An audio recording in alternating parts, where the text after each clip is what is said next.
Selamat siang Bapak, ada yang bisa kami bantu? Malah kena gula. Cerah tak sama orangnya ini? Pokoknya yang lagi adik pegah baru kan? Kan abang tes buka pakai e-filing lapornya, lapor e-filing kan? Mudah dah, aku lancar. Tinggal klik dari HP biji, apa yang ada mesin laptop loh kan? Buka aja pun nanti DJP online.pajak.go.id.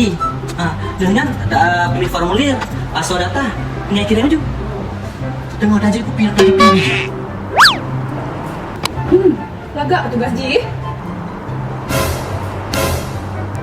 Jak kamu.